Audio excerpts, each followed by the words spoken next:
ربنا تقبل منا انك انت السمیع العلیم. صلوات پڑھیں محمد وعلی محمد.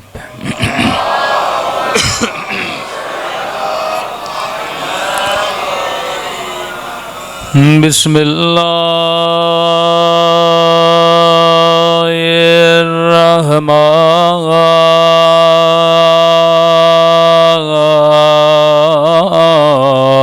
الرحیم.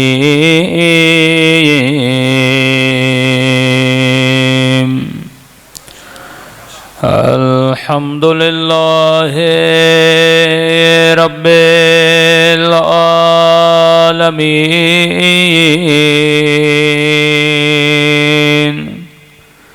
الحمد للہ کما هو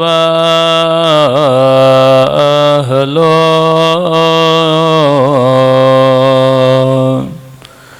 الصلاة والسلام على سيد المرسلين وخاتم النبيين أبي القاسم محمد. اللهم صل على محمد وعلى آله الطيبين الطاهرين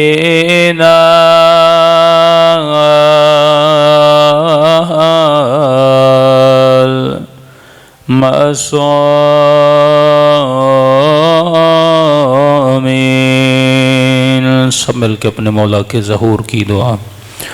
اللہم کل ولیک حجت ابن الحسن صلواتک علیہ وعلی آبائه فی هذه الساعة وفي كل وليا وحافظا وقائدا وناصرا ودليلا وعينا حتى تسكنه أرضك طوعا وتمتعه فيها طويلا برحمتك يا أرحم الراحمين. صلوات پڑھے محمد.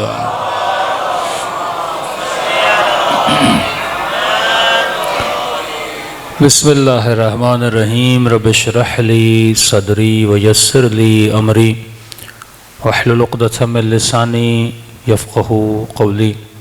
اما بعد فقط قال سبحانہ وتعالی فی محکم کتابہ بسم اللہ الرحمن الرحیم. انما ولیکم اللہ ورسولہ والذین آمنوا الذین یقیمون الصلاۃ ویؤتون الزکاۃ وہم راکعون. صلوات پڑھے محمد وعلی محمد.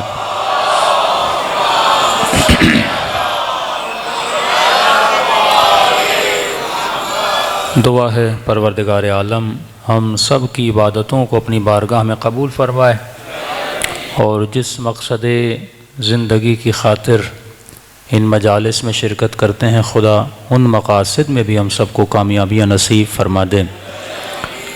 قرآن مجید کی بہت ہی مشہور اور معروف آیت جس پہ ہر شیعہ ناز بھی کرتا ہے، جس میں خدا 3 ولایتوں کا اعلان کر رہا ہے کہ ایک میں اللہ تمہارا ولی ہوں، اللہ کے بعد اللہ کا رسول تمہارا ولی ہے، اور اللہ کے رسول کے بعد وہ صاحبان ایمان تمہارے ولی ہیں جو حالت رکوع میں زکوٰۃ دیتا ہوا نظر آ جائے۔ یہاں پہ کوئی اختلاف نہیں نہ شیعہ میں نہ سنی میں کہ رکوع میں زکوٰۃ کس نے دی تھی۔ سب نے لکھا کہ رکوع میں زکوٰۃ علی بن ابی طالب امیر المومنین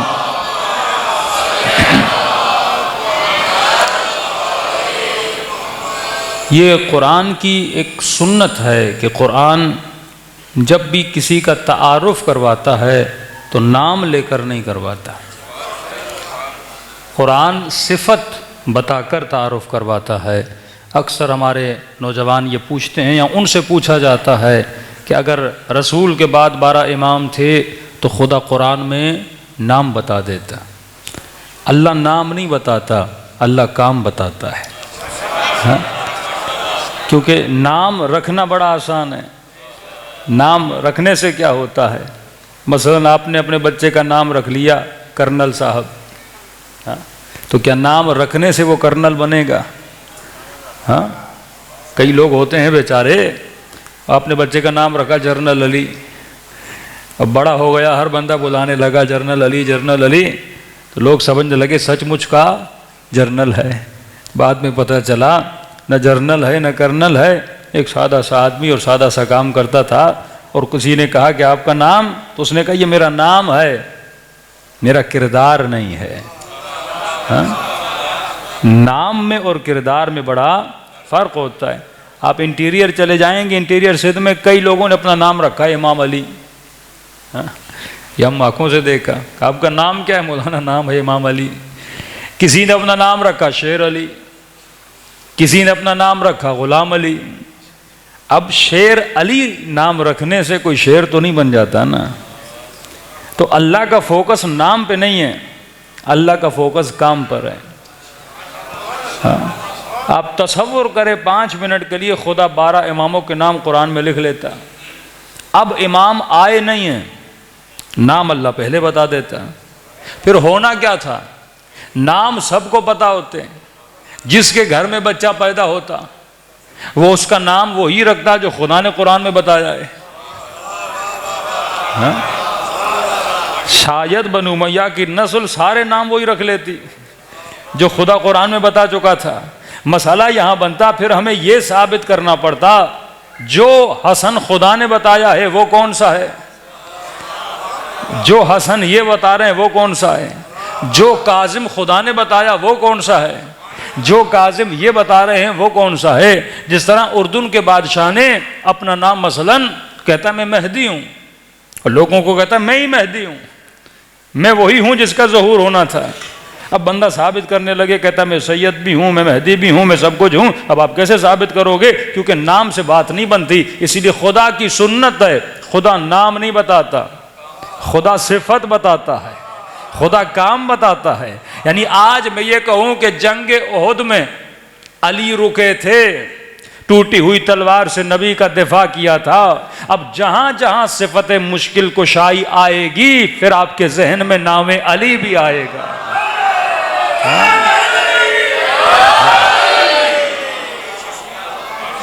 مثلاً میں کہوں بھائی علی صاحب کہاں ہیں، آپ کہیں گے مولانا کون سا علی؟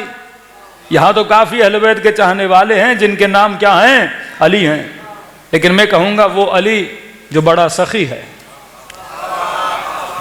تو شاید 4-5 علیوں میں ایک علی سخاوت کے اعتبار سے مشہور ہو، اخلاق کے اعتبار سے مشہور ہو، صفات کے اعتبار سے مشہور ہو۔ تو اللہ نے کہا تمہارا ولی وہ ہے جو حالت رکوع میں زکوٰۃ دیتا ہوا نظر آ جائے۔ اللہ نے حالت بھی بتا دی، یہ نہیں کہا جس زکوٰۃ دیتا ہوا نظر آ جائے، زکوٰۃ تو کافی مسلمان دیتے تھے، اور یہ بھی نہیں کہا کہ نماز کے بعد زکوٰۃ دیں۔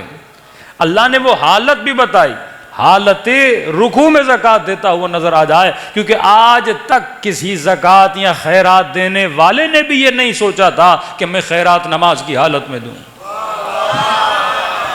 بھائی آپ کی اس مسجد میں جمعہ ہوتا ہے، ہوتا ہے، فقیر باہر کھڑے ہوتے ہیں، آج تک کوئی فقیر دیکھا جو نمازیوں کے بیچ میں آ جائے؟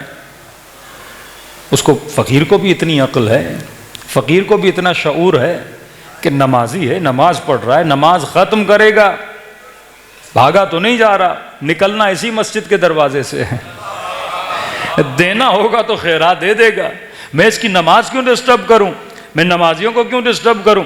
تو دنیا کا آج بھی کوئی ایسا فقیر نہیں ہے کہ نماز کی حالت میں آ کے خیرات مانگے۔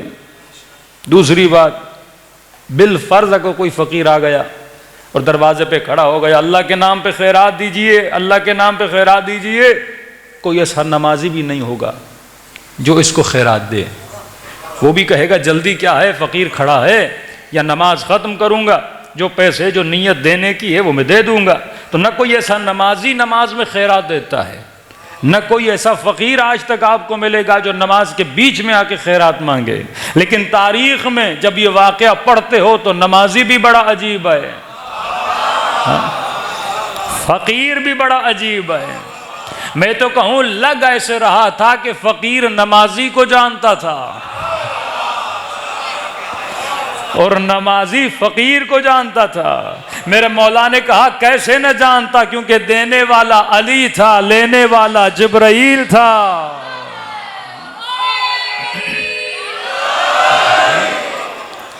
کیسے نہ جانتا، کیونکہ دینے والے علی مرتضیٰ تھے اور لینے والا جناب جبرائیل تھا۔ اللہ نے ایک یونیک سچویشن کریٹ کی جہاں پہ جا کے مولا علی نے خیرات دی۔ یا جیسے آپ دیکھتے ہیں کہ میدان غدیر خم میں بھی ایک عجیب سچویشن کریٹ ہوئی۔ مولانا اسحاق سے انجینئر مرزا نے یہ جوانی میں پوچھا تھا کہ بھائی کہ رسول علی کا ہاتھ بلند کیا، کہا من کنت مولا فہذا علی مولا، کہاں کیا؟ کہا شیعہ کہتے ہیں یہ اعلان ولایت ہے۔ تو انہوں نے کہا نہیں، اگر اتنا اہم واقعہ ہوتا تو رسول اسے عرفات میں بیان کرتے، جہاں سارے مسلمان موجود تھے، حج کے درمیان بیان کرتے جہاں سارے مسلمان موجود تھے۔ کیا ضرورت پڑی تھی اتنی دور جگہ پہ جا کے حضرت علی کی ولایت کا اعلان کرے؟ تو مسلمان یہ نہیں سمجھتا کہ نبی کے کام تمہارے جیسے نہیں ہوتے۔ سب سے پہلے آپ نبی کو پابند کیسے کر سکتے ہو کہ آپ عرفات میں اعلان کرو گے تو مانیں گے، آپ حج کے درمیان اعلان کرو گے تو مانیں گے؟ یہ اتنا اہم قصہ تھا، عرفات میں بیان کرتے۔ نبی کو کیا پڑی تھی میدان غدیر خم میں جا کے اعلان کرے؟ تو اس کا مطلب یہ ہے وہ آیتیں جو گھر میں اتری وہ تم نہیں مانو گے۔ کتنی آیتیں جو گھر میں اتری، بولتے نہیں یا رسول اللہ قرآن کی آیت اگر اترے تو عرفات میں اترے گی تو ہم مانیں گے، حج میں اترے گی تو ہم مانیں۔ بھائی قرآن کی آیت کہیں بھی اترے وہ اللہ کی مرضی ہے، وہ کہاں اتارے؟ اللہ تم سے پوچھ کے تو آیتیں نہیں اتارے گا نا کہ نبی یہ اعلان مثلاً عرفات میں کرو، نبی یہ اعلان مثلاً حج پہ کرو۔ اللہ کی مرضی ہے۔ یہی آیت غدیر، یہی حکم غدیر اگر خدا نبی کو گھر میں بھی بولتا، دو لوگوں کے سامنے بھی بولتا، پھر بھی مسلمان پہ واجب تھا کہ نہیں تھا؟ یہ ہم قرآن پہ قدغن نہیں لگا سکتے کہ یہاں پہ آئے گا تو مانیں گے، یہاں پہ آئے گا تو نہیں مانیں گے۔ اور خدا نے کئی مقامات پہ کہا کہ نبی کو اور نبی کا موازنہ اپنے ساتھ نہ کیا کرو۔ یہ آیت میں کل پڑھوں گا انشاءاللہ، سورہ مجادلہ کی آخری آیت، آپ یاد کر لیجئے۔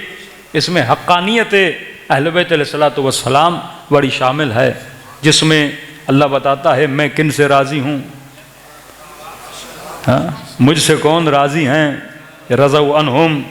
یہ وہ آیتیں اکثر علماء پڑھا کرتے ہیں، یہاں پہ خدا بتاتا ہے، اللہ پہلی صفت یہ بتاتا ہے، مومن کی صفت یہ ہے مومن کبھی بھی رسول کی مخالفت نہیں کرتا۔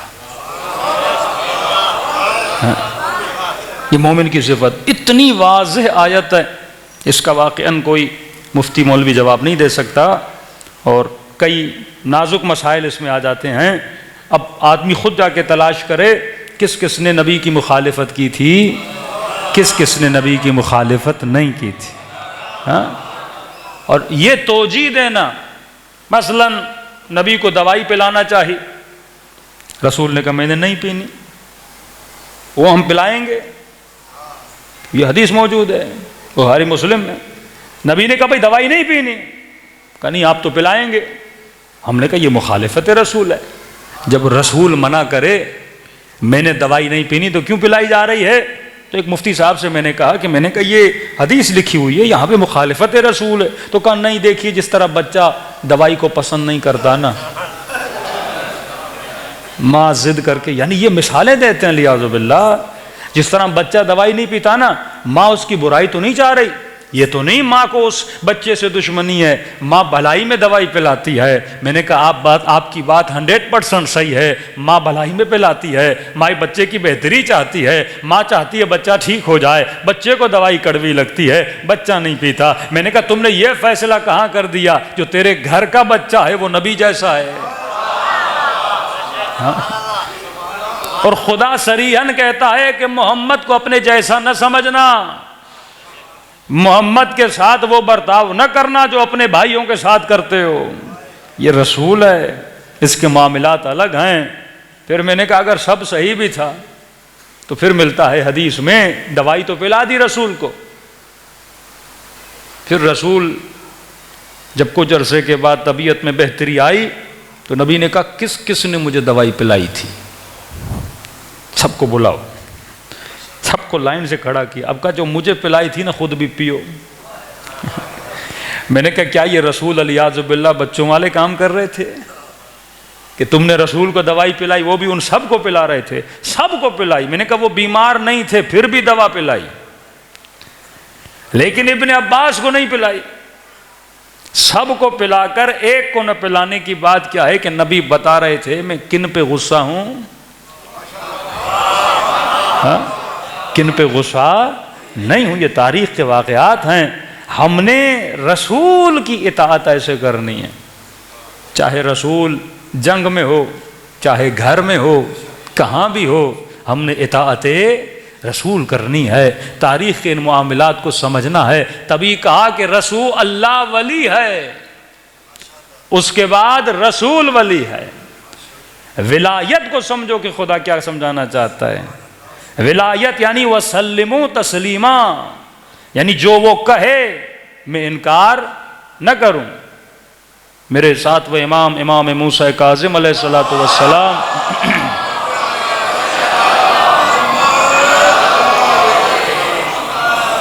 امام کے پاس ایک بوڑھی خاتون آتی، کہتی مولا بیمار ہوں، کیا کروں؟ امام نے کہا حکیم کے پاس چلی جاؤ. حکیم جو دے اس کی دوا لو. گئی، واپس آئی امام کے پاس. مولا حکیم کے پاس گئی ہوں، کیا ہوا؟ مولا اس نے دوا بتائی ہے. تو ہم نے تو کہا تھا حکیم کے پاس جاؤ، جو حکیم کہے کر لو. کہ مولا لیکن آپ سے پوچھنے آئی ہوں وہ دوا کھاؤں کہ نہیں کھاؤں. اطاعت کی منزل دیکھیے. امام نے کہا کون سی دوائی دی ہے؟ کہ مولا حکیم نے کہا ہے شراب پیو. امام نے کہا ہم نے تجھے پہلے ہی کہا تھا جو حکیم کہے کرو. لیکن کہا مولا مجھے حکیم کی نہیں پڑی، میرے حکیم بھی آپ ہیں. حکیم امت ہے نا اہل بیت. کہ آپ کہیں گے تو پیوں گی، آپ کہیں گے تو نہیں پیوں گی. امام نے کہا اگر حکیم کی سننی ہے سن سکتی ہو، لیکن اگر میری مرضی جاننی ہے، ہاں شاید شراب پیو تیرے درد کو تسکین ملے. لیکن فرمایا ہم اہل بیت پسند نہیں کرتے نجاست کا قطرہ بھی تیری شکم میں جائے. ہاں اگر حکیم کی مانو تو ٹھیک ہے، لیکن ہم پسند نہیں کرتے، ہم اہل بیت کو پسند نہیں ہیں. امام نے کہا کیا کرو گی؟ کہ مولا مرتی ہوں تو مر جاؤں، لیکن سنوں گی تو آپ کی. جب آپ کو ولی مانا، جب آپ کو امام مانا تو کسی اور کی کیوں سنوں گی؟ امام نے کہا اتنا مانتی ہو مجھے، اتنی اطاعت ہے میری؟ کہتے سامنے سیب پڑا تھا، اس خاتون نے سیب اٹھایا اور اپنی اطاعت کا معیار بتانا چاہتی تھی. اس نے چاقو لیا اور سیب کے 2 ٹکڑے کیے. اس بوڑھی نے آدھا ٹکڑا ایک ہاتھ میں رکھا، آدھا ٹکڑا دوسرے ہاتھ میں رکھا. کہتی ہے مولا ایک ہی درخت کا سیب ہے، 2 درخت کے نہیں ہیں، ایک ہی درخت کا سیب ہے، حلال بھی ہے. آپ کی نظروں کے سامنے میں نے خود کاٹا ہے، آدھا حصہ اس ہاتھ پہ ہے، آدھا حصہ اس ہاتھ پہ ہے، اگر آپ کہو گے نا آدھا کھاؤ حلال ہے، کھا لوں گی، اور کہو گے نا آدھا نہ کھاؤ حرام ہے، مولا پھینک دوں گی، پوچھوں گی بھی نہیں، مولا سیب تو ایک تھا۔ امام نے اپنے اصحاب کو کہا ایسے ہوتے ہیں ہمارے شیعہ، یہ ہوتی ہے اطاعت، یہ ہوتی ہے ولایت۔ تو اللہ نے 3 ولایتوں کا اعلان کیا، میں اللہ ولی، میرا رسول ولی، اور رسول کے بعد صفت بتا دی، وہ ولی جو حالت رکوع میں زکوٰۃ دیتا ہوا نظر آ جائے۔ آئے انما یرید اللہ میں بھی صفت بتا دی، کون ہے اہل بیت رسول؟ جن کو میں نے ہر طرح کی نجاست سے دور رکھا ہے، نہ نجاست ان کے قریب آتی ہے نہ یہ نجاست کے قریب جاتے ہیں۔ نام نہیں بتائے کہ اہل بیت مثلا علی ہیں، حسن ہیں، حسین ہیں، سیدہ فاطمہ ہیں، اللہ نے کیا بتا دی؟ صفت بتا دی کہ گھبرانے کی ضرورت نہیں، میں صفت بتا کر مہر لگا رہا ہوں۔ اب کوئی غیر آنا بھی چاہے تو پہلے اس نے ثابت کرنا ہوگا کہ وہ نجاست سے دور ہے۔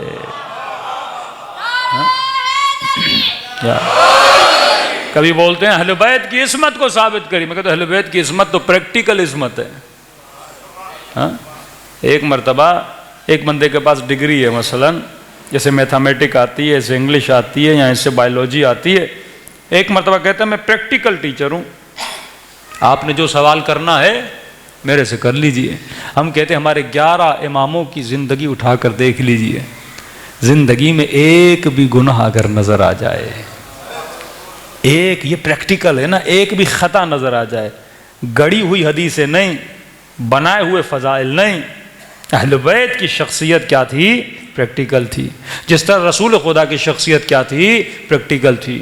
نبی پہ ہر الزام مکے والوں نے لگایا، کبھی کہا یہ جادوگر ہے، کبھی کہا یہ مجنون ہے، کبھی کہا یہ ساحر ہے، لیکن کبھی یہ الزام نہیں لگایا کہ یہ امانتوں میں خیانت کرتا ہے، کہتے تھے امین بھی ہے۔ اللہم صلی اللہ علیہ وسلم۔ پھر کہتے ہیں نبی پیدائش سے نبی نہیں ہے، نبی 40 سال کے بعد نبی۔ بھائی فلسفہ الہی سمجھو، حضرت موسیٰ ماں کی گود میں نبوت کا اعلان کرتے ہیں، محمد مصطفیٰ تو ان سے افضل ہے، کیوں 40 سال کے بعد نبوت ملی؟ عرب کا ماحول ایسا تھا، نبی نے شریعت لانی تھی، نبی نے دین لانا تھا، کہ اے محمد پہلے 40 سال عربوں میں خود کو ثابت کرو، پھر میری خدائی کو ثابت کرنا۔ ہاں، کہ جب تو کوئی بات بولے کوئی نہ بولے، خدا نخواستہ یہ بات صحیح نہیں کرتا، پورے مکے میں مشہور تھا محمد سے بڑا کوئی صادق نہیں، محمد سے بڑا کوئی امین نہیں۔ یعنی شب ہجرت بھی امانتیں کس کو دے کر گئے؟ رسول کو دے کر گئے، اور نبی ان امانتوں کی خاطر کسے بستر پہ سلا کر گئے؟ علی مرتضیٰ کو سلا کر گئے۔ ارے جب کافروں کی امانت کا امین علی ہے تو اللہ کی امانت کا بھی امین علی ہوگا نا۔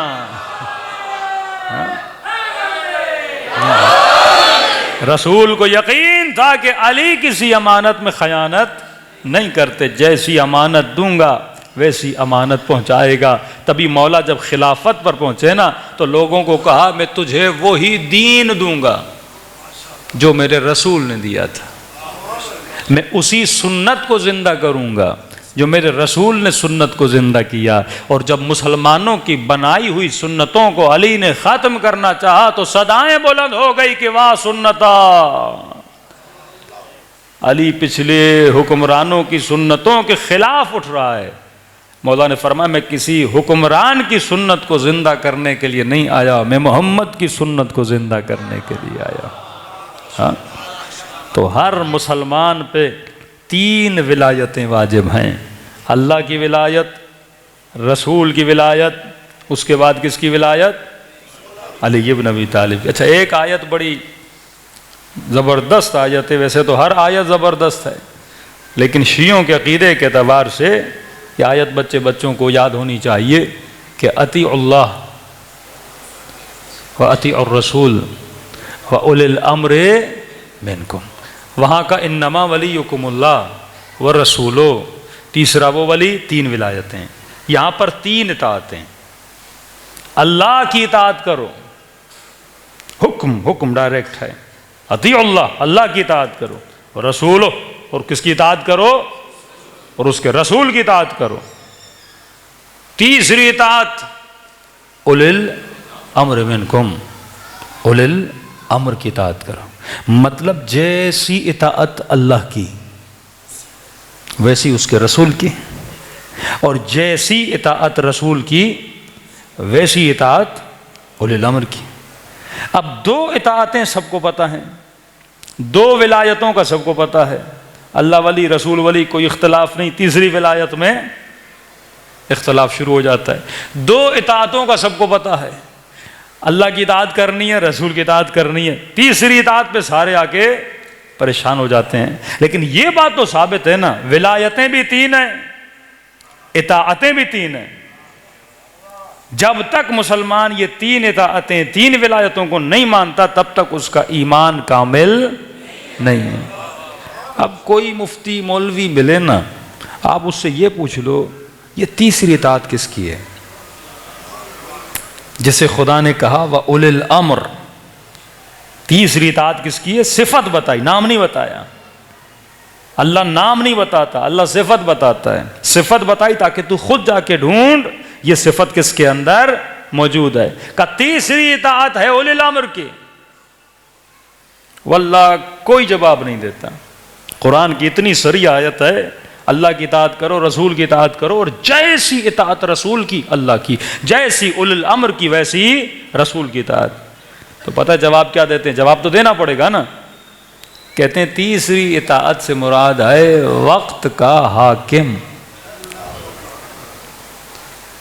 اور اس آیت کو جتنا حکمرانوں نے مس یوز کیا، یعنی پچھلے زمانے کے مفتیوں نے، مولویوں نے ایک سرٹیفکیٹ دے دیا صاحبان حکومت کو.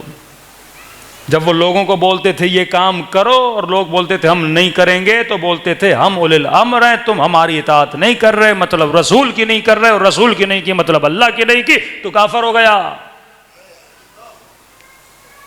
کسی کو مارنے کا جواز، کسی کے گھر لوٹنے کا جواز، عزتوں کو پامال کرنے کا جواز اس آیت کو بنایا گیا کہ ہم اولی الامر ہیں. قرآن کہتا ہے، مفتی نے لکھ دیا تیسری اطاعت ہے وقت کے حاکم کی اطاعت. تبھی جنرل مشرف نے جب لال مسجد پہ حملہ کیا تو لال مسجد کے مولوی کو پیغام بھیجا کہ تو نے اپنی تفسیر میں خود بیان کیا کہ اولی الامر کون ہے. انہی کا جواب ان کو سنا ہے کہ تم نے خود لکھا اولی الامر وقت کا حاکم ہے، میں حاکم ہوں، تو اولی الامر سے لڑ رہا ہے. تو اولی الامر سے لڑنا کیا ہے؟ جائز نہیں ہے. تو اس وقت پاکستان میں آپ سب کا اولی الامر کون ہے؟ ہاں، نواز شریف نہیں، اس کا بھائی ہے بندہ خدا. ہاں، جو شہباز ہے وہ اولی الامر ہے، اور جو اولی الامر کرے وہ عوام کے لیے سنت بنے. تو آپ کے اولی الامر کی نہ داڑھی ہے، مجھے پتہ نہیں کتنی ہے اس کی. تو مطلب جتنے مفتیوں نے، مولویوں نے شہباز کو اولی الامر مانا تو سب نے اپنی داڑیاں منڈوا کر حلیہ کیسا بنانا ہوگا؟ شہباز شریف جیسا.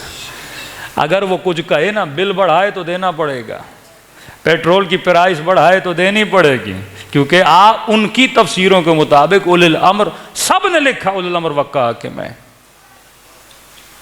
خوش نصیب ہو کہ تمہیں دامن علی ملا ہے.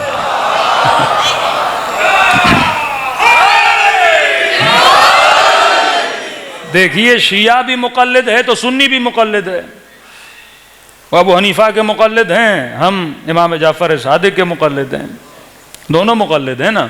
وہ بھی تقلیدی ہیں، ہم بھی تقلیدی ہیں.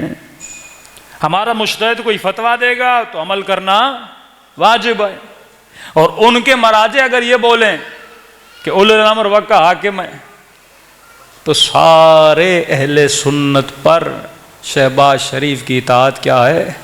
واجب ہے، اور نہ کریں تو اپنی شریعت کے مطابق گنہگار ہیں۔ لیکن ہم سارے بچے ہوئے ہیں مانے، ہم تو ویسے پہلے ہی مانتے ہی نہیں ان کی، ہاں، کیونکہ ہم اولی الامر وقت کے حاکم کو نہیں مانتے۔ اب جواز دے رہا ہوں، سارے برادران اہل سنت کی زکوٰۃ کٹتی ہے بینکوں میں۔ زکوٰۃ کس کو دینی چاہیے؟ اولی الامر کو۔ سب کی زکوٰتیں کہاں جاتی ہیں؟ حکومت کے کھاتے میں۔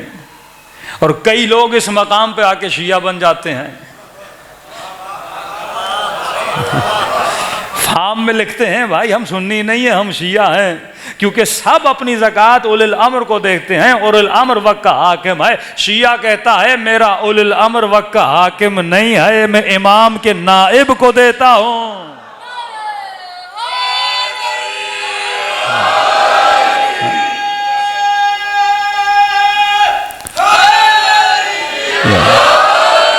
لہٰذا وہ ہماری زکوٰۃ ہو یا خمس کے صورت میں ہو، وہ کہاں جاتی ہے؟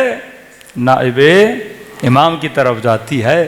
ہم اپنی مرضی سے خرچ کرتے ہیں، اجازہ لیتے ہیں، اپنی عوام پہ خرچ کرتے ہیں، اپنی مسجدوں اور مدرسوں پہ خرچ کرتے ہیں۔ کیوں؟ کیونکہ ہم نے وقت کے حاکم کو کبھی بھی اولی الامر نہیں مانا۔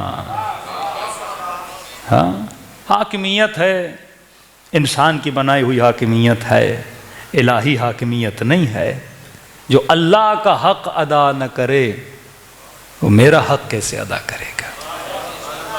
جو حاکم شراب پیے، جو حاکم مجرے کروائے، ہاں، افسوس ہوتا ہے جب کہتے ہیں پاکستان کا مطلب کیا؟ لا الہ الا اللہ، اور انڈیپینڈنس ڈے پہ ناچ گانا ہوتا ہے، اسلام اور دین کی دھجیاں اڑائی جاتی ہیں، صاحبان اقتدار دیکھ رہے ہوتے ہیں۔ یہ کیوں ہے؟ کیونکہ جب اولی الامر فاسق ہو جائے تو امت بھی فاسق ہو جاتی ہے۔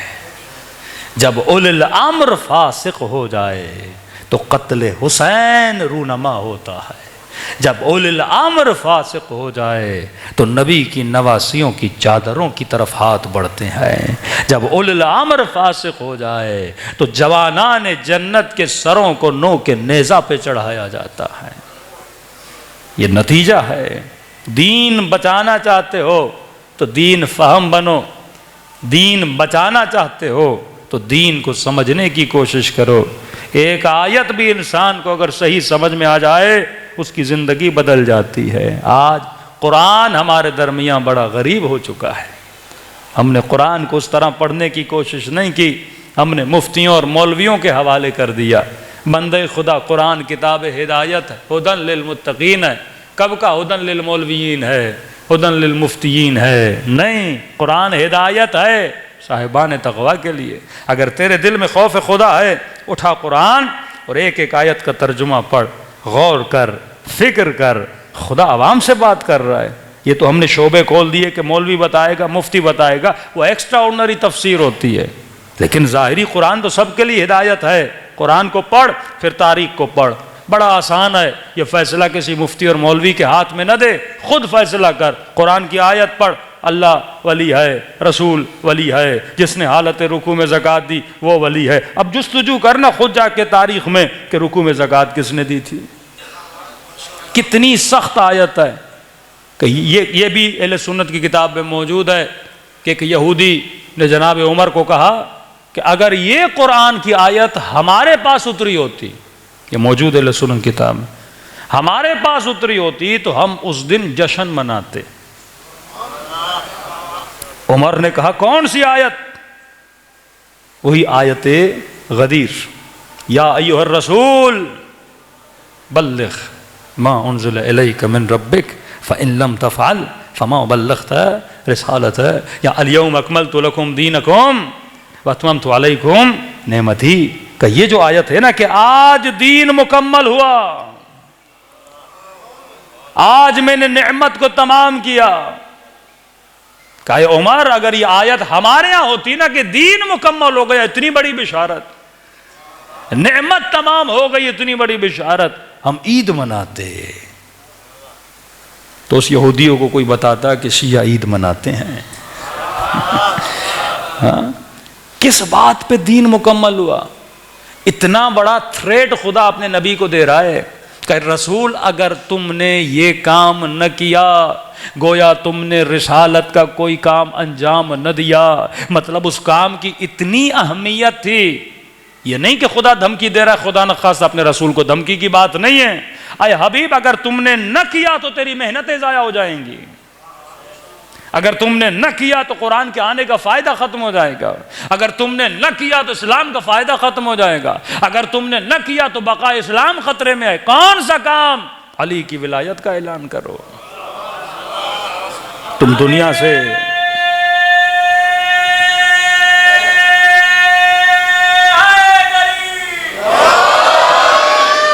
اب 6-7 آیتیں پیچھے پتہ نہیں کوئی خنزیر کے گوشت کا اور پتہ نہیں کس گوشت کا ذکر ہے، کہتے ہیں اس وجہ سے.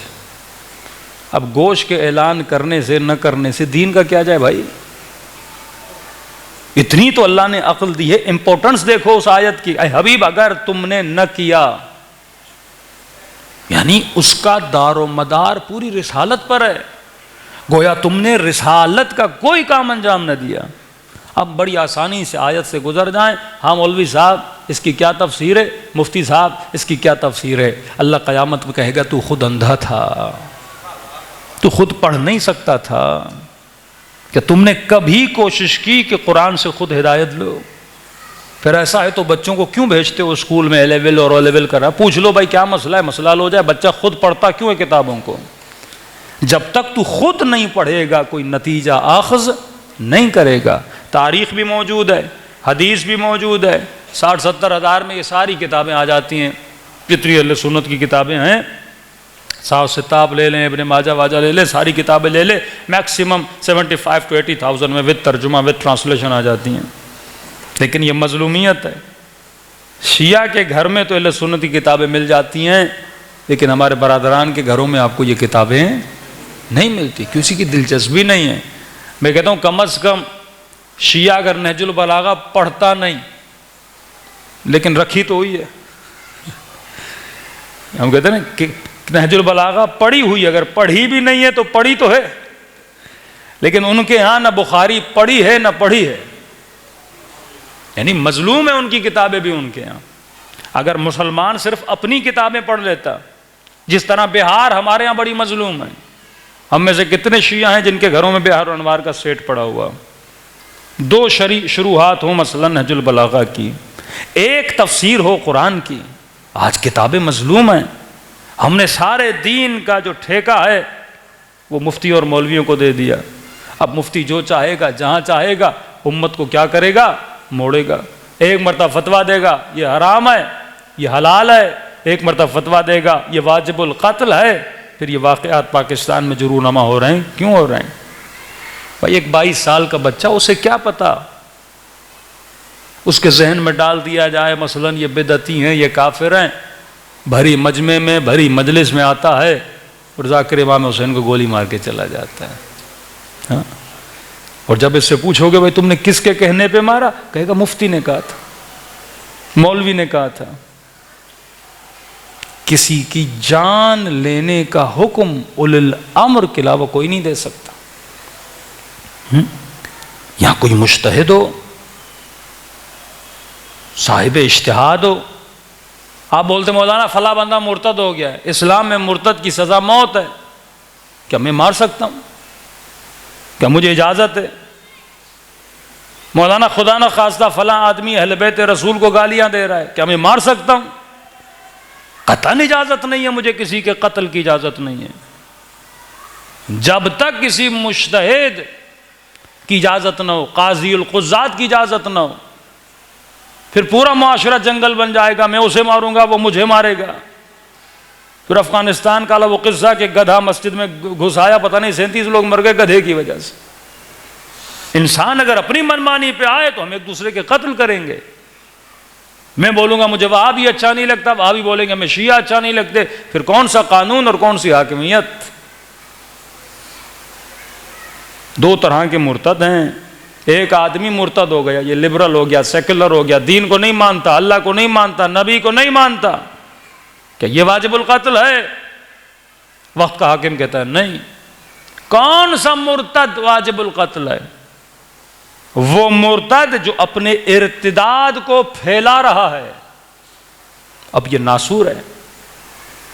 مثلا ایک خاتون حجاب نہیں کرتی کہ تمہیں جو اسلام کا یہ حکم سمجھ میں نہیں آتا تمہاری کھوپڑی میں اتنی جگہ نہیں آتا، چلو نہ کرو. لیکن ایک مرتبہ بے حجابی بھی کرتی ہے، پھر روڈ پہ کھڑی ہو کے اپنی بے حجابی کا اعلان بھی کرتی ہے، یعنی لوگوں کے ذہنوں میں ترویج اور تبلیغ کرتی ہے، ایڈورٹائزمنٹ کرتی ہے، یعنی جو کر رہی ہیں انہیں بھی بگاڑ پیدا کرتی ہے. اسے کہتے ہیں مفسد فی الارض، یعنی اللہ کی زمین میں کیا پھیلا رہے ہیں؟ فساد پھیلا رہے ہیں. اس کو حکم اسلام کہتا ہے قتل کرے. اب کون قتل کرے گا؟ میں کروں گا یا آپ کریں گے؟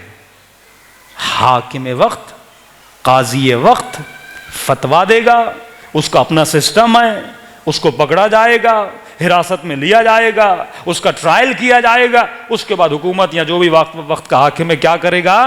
اسلامی قوانین کے مطابق اسے سزا دے گا. اپنی نظروں کے سامنے ایک چور آتا ہے، آپ کا موبائل چھینتا ہے، آپ کی موٹر بائک کو چھینتا ہے، آپ کی گاڑی کو چھینتا ہے، آپ نے چور کو پکڑ لیا. اسلام کہتا ہے خبردار تجھے مارنے کا حکم نہیں ہے. میری موبائل چوری کی ہے، تم نہیں ہے اس کو مارنے والے. حاکم کا کام ہے، قاضی کا کام ہے، جج کا کام ہے اسے سزا دے. تمہیں حق نہیں ہے.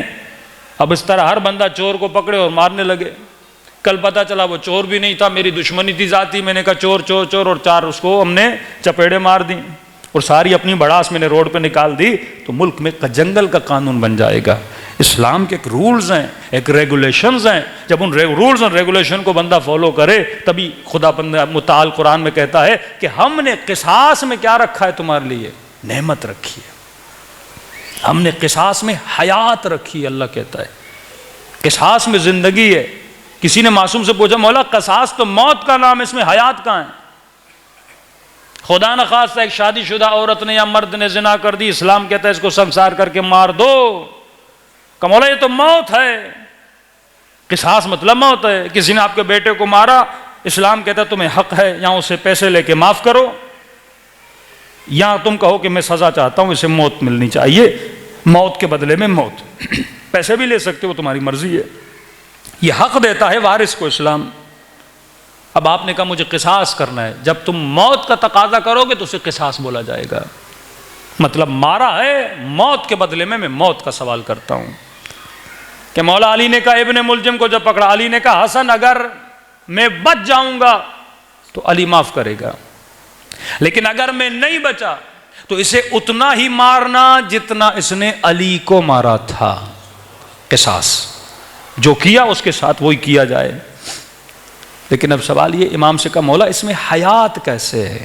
یہ اگر حکمران سمجھے نا، حکمران طبقہ سمجھے، اللہ کا کھلم کھلا حکم ہے کہ میں نے قصاص میں زندگی رکھی ہے. کہ مولا وہ کیسے؟ امام فرماتے جب تک مجرم کو سزا نہ ملے معاشرے میں عدالت قائم نہیں ہوتی. تو اگر حیات چاہتے ہو نا، حیات مطلب ایک زندہ معاشرہ چاہتے ہو جس میں چوری نہ ہو، جس میں عدل ہو، جس میں انصاف ہو، وہ معاشرہ ہوتا ہے جس میں مجرم کو سزا دی جاتی ہے، راشی کو سزا دی جاتی ہے، غمن کرنے والے کو سزا دی جاتی ہے. لیکن جن معاشروں میں قصاص نہیں، وہ انسانی معاشرے نہیں، حیوانی معاشرے بن جاتے ہیں. صلوات پڑھے محمد و آل محمد.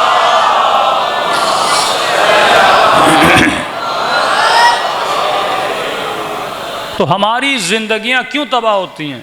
اگر مسلمان اپنی تاریخ کے پیچھے چلا جائے کہ وہ اسلام جس نے معاشرے میں امن کا پیغام لانا تھا، کا صفائی نصف ایمان ہے، صفائی مسلمانوں میں ہے نہیں.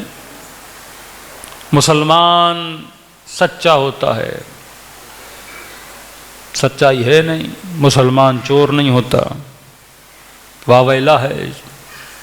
بڑے عجیب عجیب قسم کی چوریاں ہیں، سب کچھ ہو رہا ہے. کیوں؟ بہترین دین، بہترین نبی اللہ نے ہمیں عطا کی ہے، بہترین کتاب، لیکن بہترین قوم ہم نہیں بن سکے. کیونکہ قوموں کو منظم نبی بناتا ہے یا امام بناتا ہے. دو ولایتوں کو مانا، تیسری ولایت کو مسلمانوں نے نہیں مانا۔ چلو بالفرض نبی کے بعد آپ کو 3-4 بندے بہت اچھے مل گئے، آپ کے بقول آپ نے حکمران بنا دیا، ہاں ہم اس بحث سے بھی نکل جاتے ہیں نا، لیکن اللہ نے عقل دی ہر انسان کو۔ مثلا جناب ابوبکر اچھے تھے، آپ نے خلیفہ بنا دیا، بہت خوب۔ پھر آپ کو جناب عمر ملے، آپ نے بنا دیا، بہت خوب۔ پھر جناب عثمان ملے، بنا دیا، بہت خوب۔ پھر حضرت علی ملے، آپ نے بنا دیا، بہت خوب۔ اب علی کے بعد سسٹم جب تک نہیں بناؤ گے، اچھے افراد 4 ملیں گے، 5 ملیں گے، 6 ملیں گے، لیکن سسٹم تو چلتا رہے گا نا۔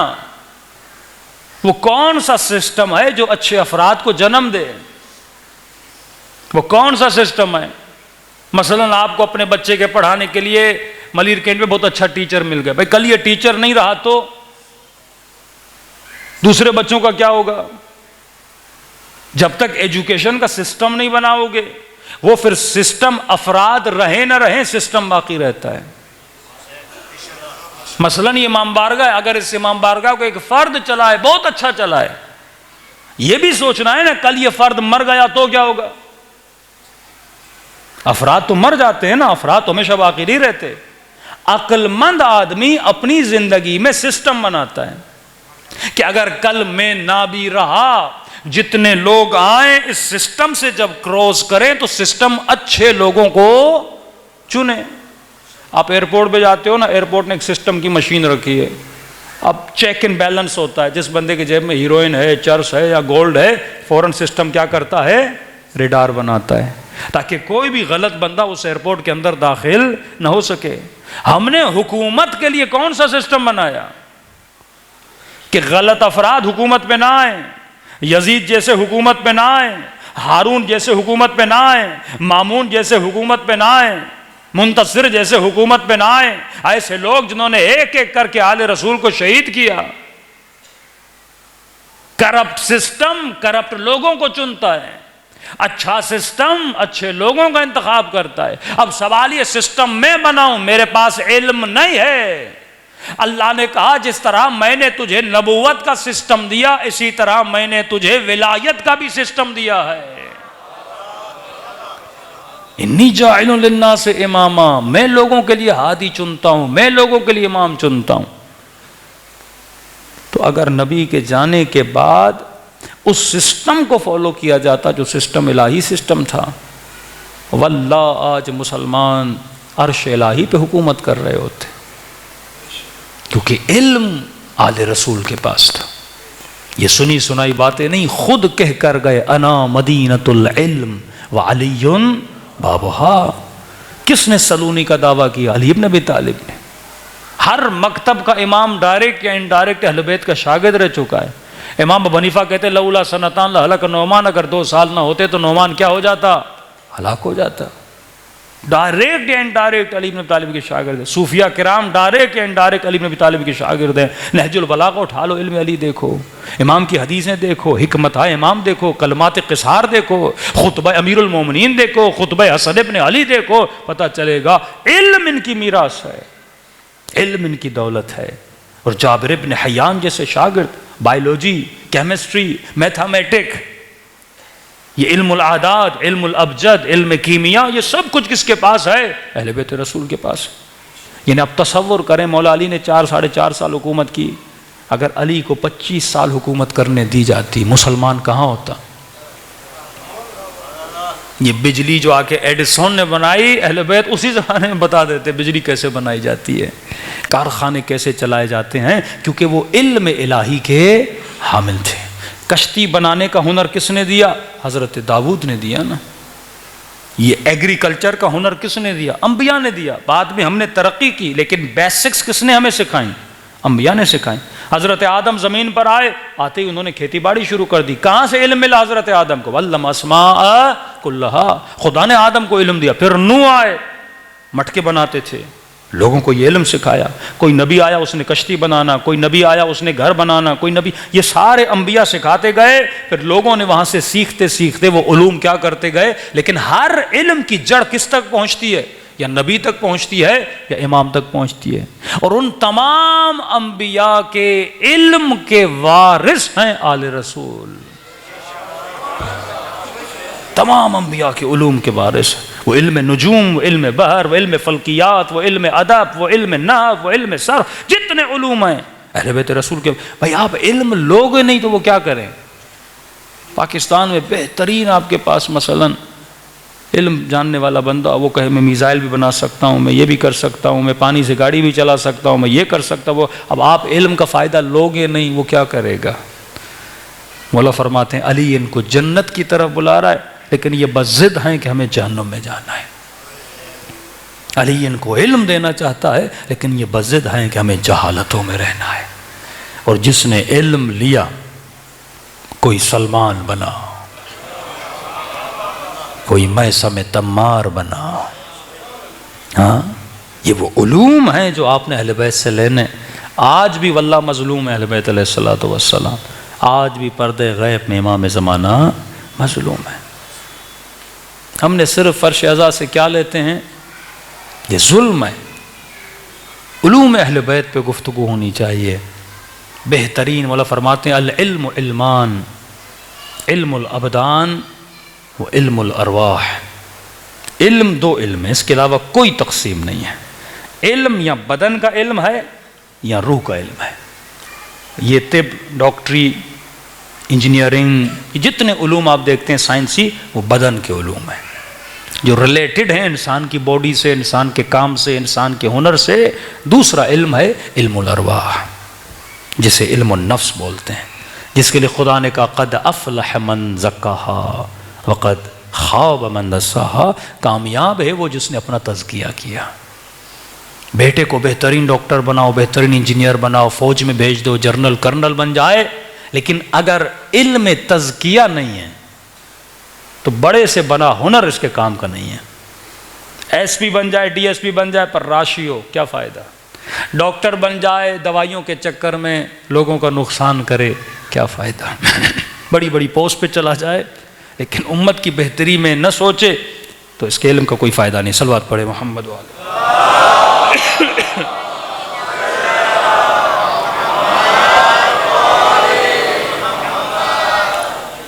تو علم نفس پہ ہمارا بہت کم غور ہوتا ہے.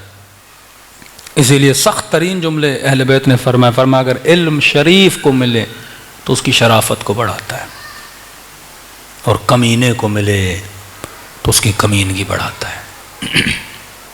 علم برا نہیں، ظرف برا ہوتا ہے. شیطان کے پاس علم تھا، وہ شیطنت کر رہا تھا. انبیاء کے پاس علم تھا، وہ ہدایت دے رہے تھے. اس سے پہلے کہ اپنی اولادوں کو علم دو، وہ علم الابدان ہو یا علم النفس ہو، پہلے ان کے وجود کا تزکیہ کرو. بہترین تزکیہ کون کرتا ہے؟ امام کرتا ہے. جو خود مزکی نہ ہو وہ امت کا تزکیہ نہیں کر سکتا. تبھی کہا ان اکرمکم عند اللہ اتقاکم. اللہ کے قریب وہ ہے جو صاحب تقوی ہے، اور علی کا لقب ہے امام المتقین. امام المومنین نہیں، امام المتقین. حلیت المتقین، صفات متقین مولانا نہج البلاغہ میں بتاتے ہیں. پڑھیے تو صحیح. قرب اہل بیت چاہیے تو سب سے پہلے علم النفس حاصل کریے. علم النفس حاصل کر لیا، وجود پاک ہو گیا. اب جتنے علوم اہل بیت کے لیتے جاؤ گے ایک لذت ملے گی. پتہ چلے گا دنیا کھلونوں کی طرح، جس طرح بچے کھلونوں پہ روتے ہیں نا. بچوں کو دیکھا ہے آپ نے؟ ایک بچے کو ایک کھلونا لے کر دو، دوسرے کو نہیں ہو، ایسا لڑتے ہیں، کھلونے توڑ دیتے ہیں، لڑائیاں کرتے ہیں. آج یہ بڑے لوگ بچوں کی طرح گھروں پہ لڑتے ہیں، پلاٹس پہ لڑتے ہیں، مال پہ لڑتے ہیں، گاڑی پہ لڑتے ہیں، ایک دوسرے کو قتل کر دیتے ہیں. اللہ کہتے ہیں کھلونوں کی طرح ایک دوسرے سے لڑ رہے ہیں. میں نے تمہاری قیمت جنت لگائی ہے. ہاں، بلکہ یہ کہوں میں نے تمہاری کم سے کم قیمت جنت لگائی ہے. ہاں، ایک قرآن کی آیت تھی، اس میں لکھا تھا کہ جو افراد ہیں جنتی، کچھ میں ہے ان کو دھکے دے کر جنت میں لے جایا جائے گا، کچھ میں ان کو زبردستی جنت میں لے کر جائے گا. تو ہمارے ایک استاد تھے، ہم نے کہا یہ کیا معاملہ ہے کہ آپ مختلف اس کی تفاسیر، انہوں نے ہمیں جواب دیا. میں نے کہا یہ جنت میں کیوں نہیں جا رہے ہوں گے؟ کہ ملائکہ ان کو زبردستی کہیں گے جنت میں چلے جاؤ، کہ قیامت میں ان کی نگاہ علی کے رخ پہ پڑ جائے گی.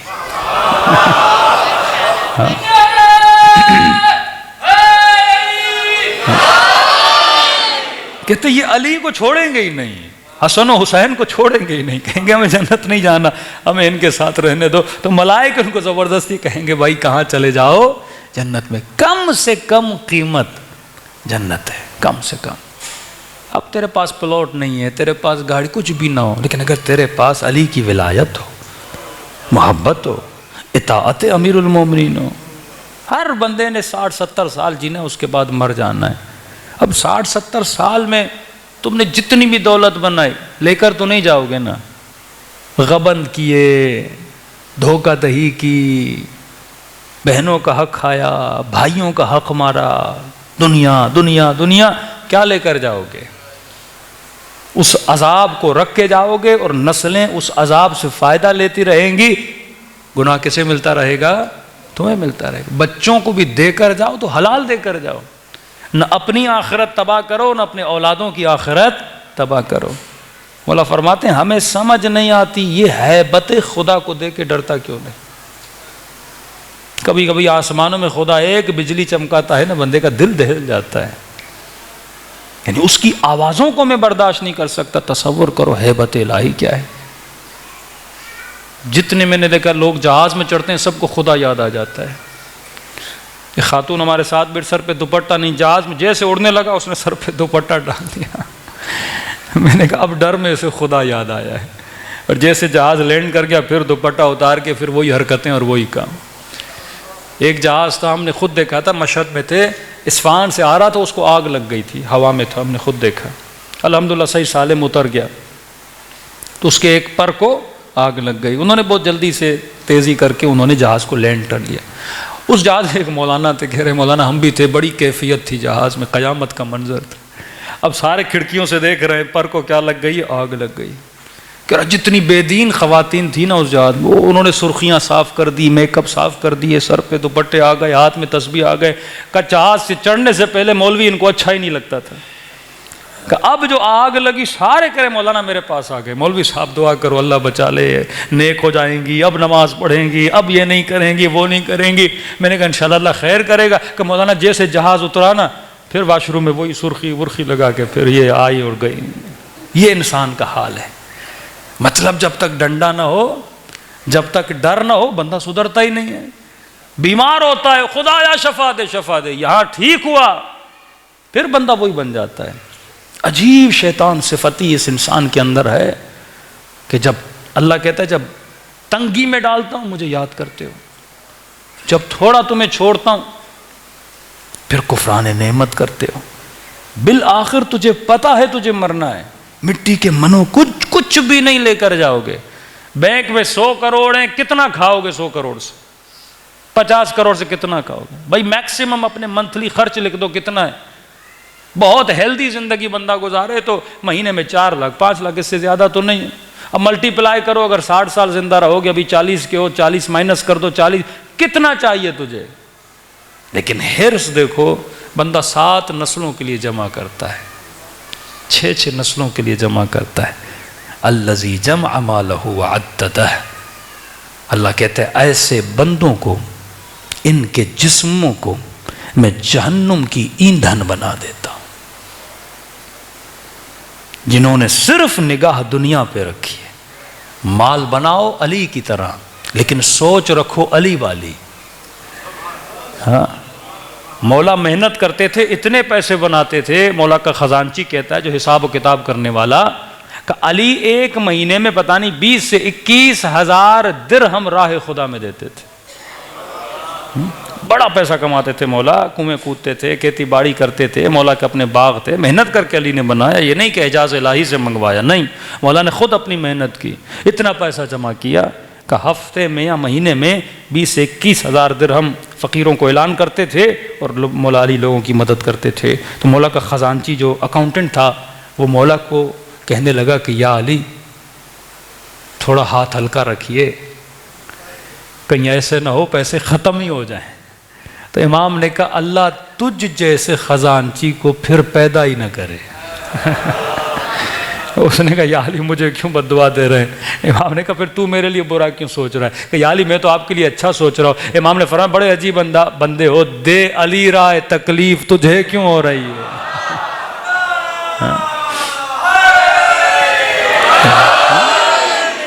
فرماتا یہی تو فرق ہے تیری سوچ میں اور علی بن ابی طالب کی سوچ میں ضائع نہیں کر رہا، علی وہاں پہ اپنا وزن بڑھا رہا ہے۔ ہاں قرآن کی آیت من ثقلت موازینو فہو فی عیشۃ راضیہ، جس کا وزن وہاں زیادہ ہوگا اللہ کہتا ہے ایسا عیش کرے گا جس عیش میں وہ راضی ہوگا۔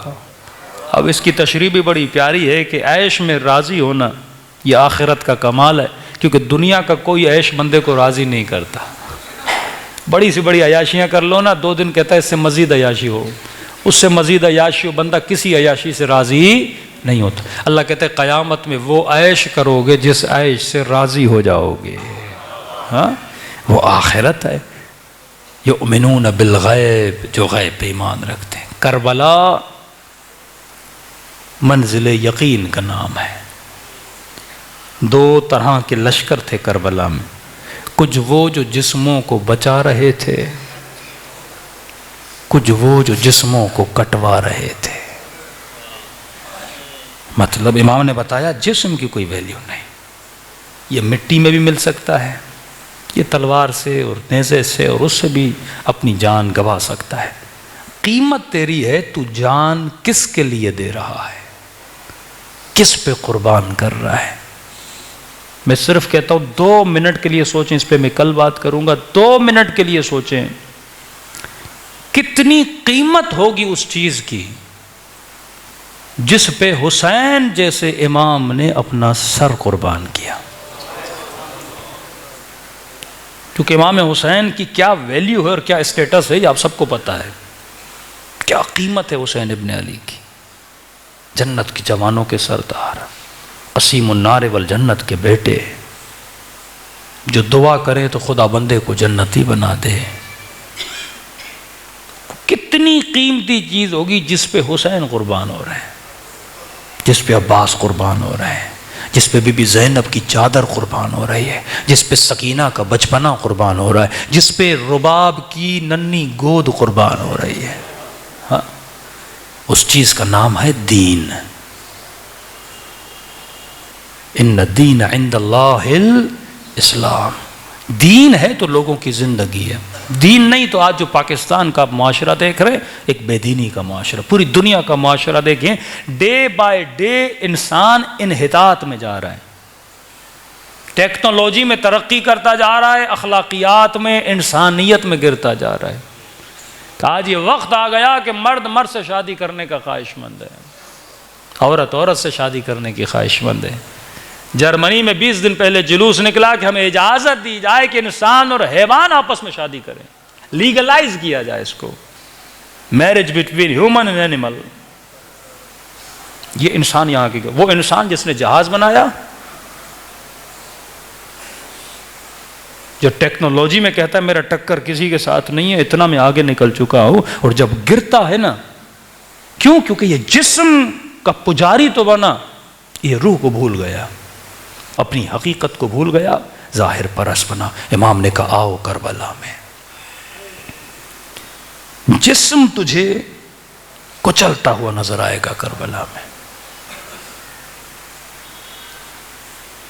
کہا 1 رات کی مہلت مانگو عباس۔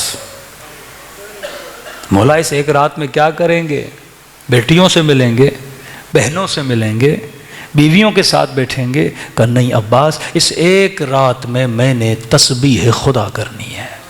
روح، جسم تو ویسے ختم ہو جانا ہے، مٹی میں مل جائے گا، اس سے بہتر ہے شہادت کی موت ملے۔ حسین نے اپنے خون سے دین کے درخت کی آبیاری کی۔ اب سمجھو اس درخت کی قیمت کیا ہے، جس درخت کی بقا کے لیے لاکھوں جوانوں نے اپنی زندگیاں دی۔ 2.5 لاکھ کے قریب نوجوان شہید ہوئے ایران میں، کسی مولوی کی حکومت کو بچانے کے لیے نہیں، دین کی بقا کے لیے۔ آج مسئلہ دین کا ہے اور کچھ بھی نہیں ہے۔ آج آپ بولو ہم پاکستان کے اندر اسلامی نظام کو مضبوط کریں گے، اسلامی قوانین و شرعی قوانین کو مضبوط کریں گے، دیکھیے آپ کا کیا حشر کیا جاتا ہے اور حال کیا جاتا ہے۔ تبھی آپ کا ہر حکمران بولتا ہے ہم لبرل ہیں، ہم لبرل ہیں۔ خان بولتا ہے میں ہیومنسٹ ہوں، نواز شریف بولتا ہے میں لبرل ہوں، مشرف بولتا تھا میں لبرل ہوں، وہ تھوڑا اور آگے جاتا تھا کہتا تھا ہم سیکولر بھی ہیں۔ کوئی نہیں بولے گا ہم اسلامی ہیں، ہم ریلیجس ہیں۔ نام رکھ دیا حکومت اسلامی کیونکہ نہیں پسند کرتے وہ۔ جنگ یہی ہے، بقاء دین کا نہیں، دین نہیں۔ سیکولرزم یعنی اپنا حلیہ ایسا نہ بناؤ جس میں رنگ دین آئے۔ انڈیا میں آج بچیوں کو اسکولوں میں مسئلہ ہے، کہتی ہیں ایگزام دینے جاتی ہیں ہمارے دوپٹے اتار، اب یا ایگزام دیں یا سر پہ دوپٹہ رکھیں۔ بھائی کیوں نہیں رکھنے دے رہے؟ میری چوائس ہے کہ نہیں، دوپٹے میں رنگ دین ہے۔ کوئی بھی ایسا کام جس میں رنگ دین ہو۔ کسی کراچی میں ایک انگلش سینٹر تھا، میں جب بچہ تھا وہاں پڑھنے جاتا تھا، ہاتھ میں انگوٹھی تھی، انہوں نے کہا انگوٹھی اتار دیجیے، ہمیں سمجھ نہیں آتا انگوٹھی کیوں اتروا رہے ہو۔ آج بھی شاید ہو کے نہ ہو بعض سینٹرز میں، کڑا اتار دو، انگوٹھی اتار دو، تم سے رنگ دین نظر نہیں آنا چاہیے، سب سیم سیم دکھو۔ اور جا جا کے آگے اس نہج پہ آپ کی نسلوں کو لایا جائے گا۔ دین صرف گھر میں، باہر نہیں۔ باہر خاتون نکلے سر بھی ننگا ہو، بالکل ایسے لگے جیسے سیکولر، میرا کسی دین وین سے تعلق نہیں ہے، کوئی رنگ نظر نہیں آنا چاہیے، تم سب ایک رنگ میں نظر آنے چاہو۔ ہاں گھر جاؤ نماز پڑھو، گھر کے اندر جاؤ ماتم کرو، گھر کے اندر جاؤ عزاداری کرو، باہر رنگ دین نہیں ہونا چاہیے۔ یہی سوچ نظام طاغوت کی ہے، جو ظہور امام سے پہلے اس سوچ کو اتنا ڈیولپ کیا جائے گا کہ آخری زمانے میں دیندار عورت اور دیندار مرد کا چلنا ایسے ہوگا جیسے آگ کا انگارہ ہاتھ پہ رکھا جائے۔ ایمان کو تلاش کرنا ایسے ہوگا جیسے کالے پتھر پر کالی چونٹی چلے اور اندھیری رات میں اس چونٹی کو ڈھونڈ پاؤ۔ ہم نے اپنی آنکھوں سے ایسے کئی سیکولر میں نے شیعہ دیکھے، نہ بیوی حجاب کرتی ہے، نہ بیٹا کچھ دینی عمل کرتا ہے، مجلسوں میں آتے ہیں، تہوار بن گیا، مجلس ایک تہوار ہے، ایک دینی ایکٹیویٹی، ایک فیسٹیول ہے کہ میں آؤں گا مناؤں گا کیونکہ میں نسلی شیعہ ہوں۔ بھائی دین کیوں نہیں تمہاری زندگی میں؟ مولانا میرا کیلیبر الگ ہے، جن کے ساتھ میرا اٹھنا بیٹھنا ہے وہ الگ سوچ کے کیا بولیں گے، سوچ لوگ کیا بولیں گے، اللہ کیا بولتا ہے پرواہ نہیں۔ حسین نے کہا دنیا جو بھی بولے لیکن اے خدا رضن بالرضاک و تسلیما لامرک، حسین نگاہ تجھ پہ رکھے ہوا ہے، اگر تو حسین سے راضی ہے تو حسین بھی راضی ہے۔ رضا الہی لوگ کیا دیتے ہیں؟ پیسہ، دولت، جاہ، مقام۔ وتعز من تشاء وتذل من تشاء۔ ایمان خدا پہ ہونا چاہیے۔ کربلا اسی ایمان کا نام ہے، اسی دینداری کا نام ہے۔ مثلی لا یبایع مثل یزید، حسین جیسا یزید جیسے کی ایک بہت بڑا فلسفہ ہے۔ اگر حسین والی دینداری ہوگی کبھی بھی بے دین کے ساتھ بندہ دوستی نہیں کرے گا۔ یہ جنگ چلتی رہے گی تا قیامت چلتی رہے گی، اور دین کی حفاظت کا ذمہ خدا نے لیا ہے، امام زمانہ نے لیا ہے۔ دنیا کتنی بھی کوششیں کرے لیکن کبھی امام وقت کا مقابلہ نہیں کر سکتی۔ اللہ ہمیں ادنا سا سپاہی بنائے حجت خدا کا، کہ ہم دفاع دین، دفاع مذہب کے لیے۔ یہ کیوں مسلمانوں کو فرقوں میں، مذہبوں میں بانٹ دیا؟ ہاں آج شیعہ کچھ کرے فوراً فتویٰ آتا ہے، یعنی شخصیت پرست ٹولے بن چکے ہیں ہم، لیکن سر عام الہی حدود کو پامال کیا جاتا ہے، کوئی نہیں بولتا۔ غیرت دینی لوگوں کی ختم ہو چکی ہے۔ قیامت میں خدا روزے نماز کا سوال نہیں کرے گا، دین کا پوچھے گا۔ نماز تم نے دینی سوچ میں رہ کر پڑھی تو نماز ہے، لیکن اگر دینی سوچ نہیں تھی تیرے اندر اور تو نمازیں روزے کرتا رہا، ایسا کوئی فائدہ نہیں۔ کئی حکمران ہیں جو سال میں عمرے کرنے جاتے ہیں، یہ سیاسی عمرے ہیں، یہ اللہ کے لیے نہیں ہیں، یہ اپنی ذات کے لیے ہیں۔ ہاں حج اور عمرہ وہ ہو جو خالصتاً پروردگار عالم کے لیے کیا جائے۔ شکر خدا کرے کہ خدا نے حسین جیسا امام دیا، ایسے رول ماڈل دیے جو واللہ دنیا کے پاس نہیں ہے۔ تبھی فرمایا کہ اگر مچھر کے پر کے برابر بھی آنکھوں سے آنسو نکلے، مچھر کے پر کے برابر بھی، تو خدا اس خلوص والا آنسو ہو، حور والا آنسو ہو، پوری جہنم کی آگ کو بجھانے کی طاقت رکھتا ہے۔ ہاں، شکر خدا کر امام حسین کے ماننے والے دلوں کی سختی کو حسین کے غم کے آنسوؤں سے نرم کریں، اس کے بعد جو بیج بوئیں گے انشاءاللہ وہ تنو من درخت بنے گا اور انسان کی ایمان کو مضبوط کرے گا۔ دلوں کو کربلا لے کر چلیں، سب مل کے اپنے مظلوم آقا کو سلام پیش کریں۔ وقت بہت ہو چکا ہے، چند جملے مصائب کے تاکہ دلوں کو منور کریں ذکر محمد اور آل محمد سے۔ السلام علی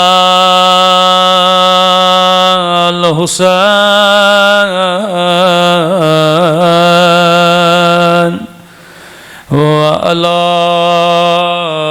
علی ابن الحسین، سب مل کے وعلی اولاد الحسین وعلی اصحاب بلند آواز سے السلام علی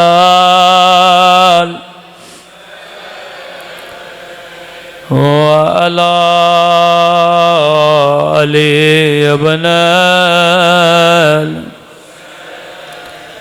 وعلی اولاد الحسین وعلی اصحاب، سب مل کے السلام علی وعلی علی ابن وعلی اولاد الحسین وعلی اصحاب۔ میرا سلام ہو زینب کی لٹی ہوئی چادر پہ،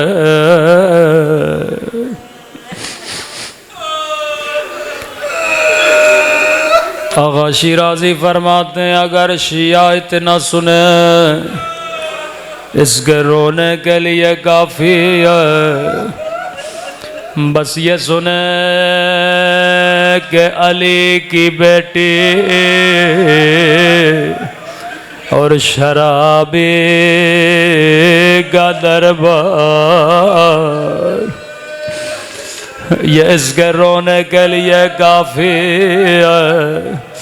اگر رونا نہ آئے یا اس نے علی کی غیرت کو نہیں سمجھا،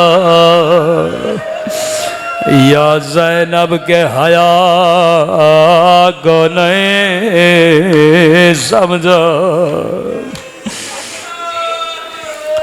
آپ محرم میں ہر نوے خاں کا نوہ سنتے ہو، میری عادت ہے مصائب کے شروع میں امام زمانہ کا نوحہ پڑھتا ہوں۔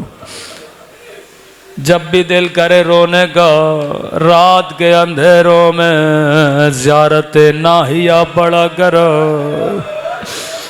اس زیارت میں بڑے مصائب کے جملے گئے جو میرے امام زمانہ نے بیان کیے۔ سنیں گے کیسے اپنے جد کی مصیبت کو یاد کر کے روتے ہیں۔ فرماتے مومن تو پانی روتا ہے لیکن تیرا امام زمانہ خون روتا ہے۔ فرمایا میرا سلام ہو ان زخمی کلائیوں پہ جنہیں پس گردن باندھا گیا تھا۔ میں نے بڑا سوچا میرے مولا نے زخمی کلائیوں کو کیوں یاد کیا۔ کربلا میں تو بڑے بڑے مصائب آئے، جب میں نے روایت پڑھی تو سمجھ میں آیا۔ راوی کہتا ہے 11 محرم کا زینب اونٹ سے ایسے گرے جیسے عباس گھوڑے سے گرے تھے۔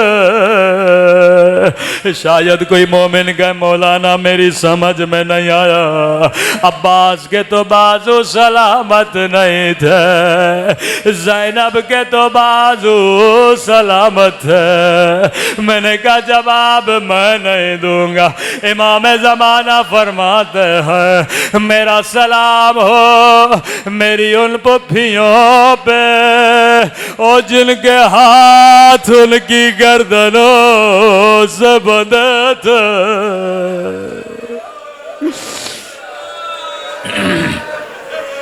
زینب ایسے گنے جیسے عباس گھوڑے سے گرے تھے۔ اب جانتے ہو غازی عباس کیسے گرے تھے؟ ایک آنکھ میں تیر تھا، ظالم نے سر پہ گرز مارا تھا۔ فرمایا عزادارو جب کوئی گھوڑے سے گرتا ہے اپنے بازوؤں سے سہارا لیتا ہے، میرے بازو سلامت نہیں تھے، میں منہ کے بل زمین پہ گرا۔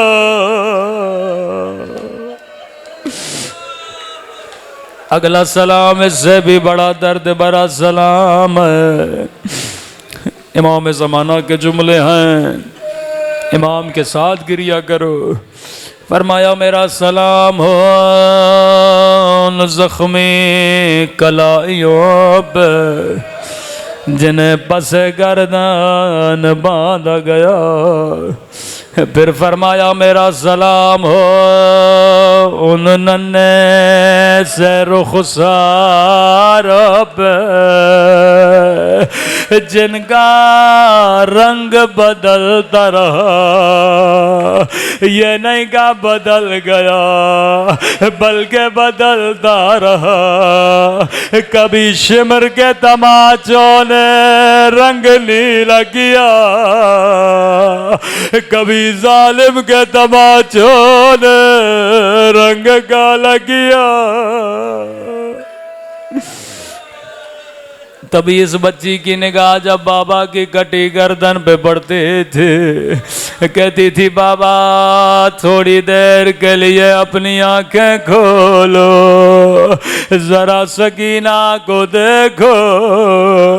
بابا میرا رخسار چھوٹا تھا پر شمر کے ہاتھ بڑا تھا۔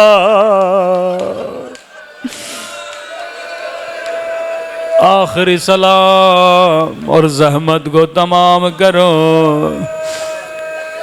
فرمایا میرا سلام ہو ان زخمی کلائیوں پہ جنہیں پس گردن باندھا گیا۔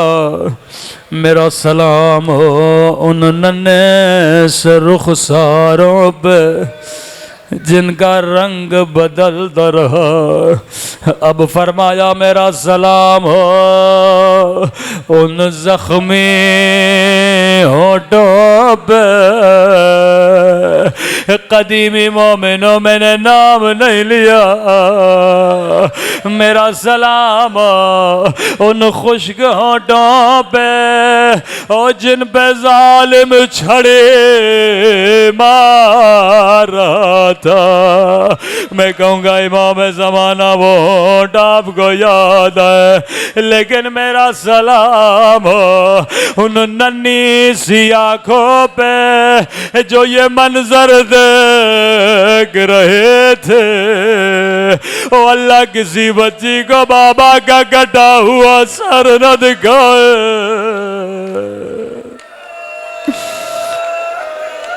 الا لعنت اللہ علی القوم الظالمین۔ اے خدا تجھے سکینہ کی یتیمی، بی بی زینب کی اسیری، حسین مولا کی مظلومیت کا واسطہ ہمارے آقا امام زمانہ کا ظہور فرما، ہم سب کو مولا کے عوام انصار میں شریک فرما، ہم سب کے صغیرہ کبیرہ گناہ معاف فرما۔ آج کے گریے کا واسطہ ہمیں قبر و قیامت کے رونے سے بچا، ہم سب کو شفاعت امام حسین نصیب فرما۔ ربنا تقبل منا انک انت السمیع الدعاء۔